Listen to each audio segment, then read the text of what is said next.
কদিন আগেই অ্যাটলেটিকোর বিপক্ষে ৩-০ গোলের জয় পেয়েছিল বার্সেলোনা, কিন্তু কোপা দেল রের সেই ম্যাচে ৪-৩ অ্যাগ্রিগেটে পিছিয়ে থাকায় বিদায় নিতে হয়েছিল তাদের। চ্যাম্পিয়ন্স লিগের কোয়ার্টার ফাইনালের দ্বিতীয় লেগের আগে এমন একটি সংখ্যা আবার উকি দিচ্ছে বার্সেলোনার আকাশে। প্রথম লেগে ২-০ গোলে পিছিয়ে থাকার পর কঠিন এক লড়াইয়ের সামনে কাতালান জায়ান্টরা। ম্যাচ জিততে হবে অন্তত ৩ গোলের ব্যবধানে। ম্যাচের আগে থেকেই উত্তাপ ছড়াচ্ছেন বার্সেলোনার তারকা লামিনে ইয়ামাল। সামাজিক যোগাযোগ মাধ্যমে পোস্টে অ্যাটলেটিকোর জন্য সতর্ক বার্তায় দিয়ে রেখেছেন হালের এই সেন্সেশন। ম্যাচের আগে সংবাদ সম্মেলনেও ইয়ামালের কণ্ঠে ছিল আত্মবিশ্বাসের ছাপ। Que si caemos eliminados será luchando hasta el final, no dejaremos ni un minuto sin apretar, sin correr, dejaremos todo por este escudo.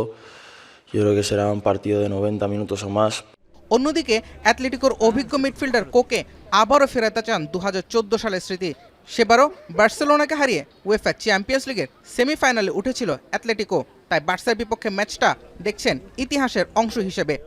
Y ahí está la personalidad de nosotros en la hora de jugar, de querer el balón, de ofrecerse, de hacer movimiento de ruptura. Llevamos muchos partidos enfrentándonos durante todo este año, nos conocemos. রাতের আরেক ম্যাচে ঘরের মাঠে পিএসজিকে স্বাগত জানাবে Liverpool. ২-০ গোলে পিছিয়ে থাকলেও কোচ আর্নে স্লটের প্রত্যাশা অ্যানফিল্ডের অতীত ইতিহাসই আবার লিভারপুলকে ফেরাবে কক্ষপথে। Yes, there's a belief that we can do special things tomorrow, but we need to be very, very, very, very special tomorrow to achieve that because we're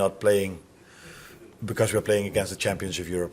champions লিগের কোয়ার্টার ফাইনালের সেকেন্ড লেগের এই দুই match শুরু হবে বাংলাদেশ সময় রাত ১টায়।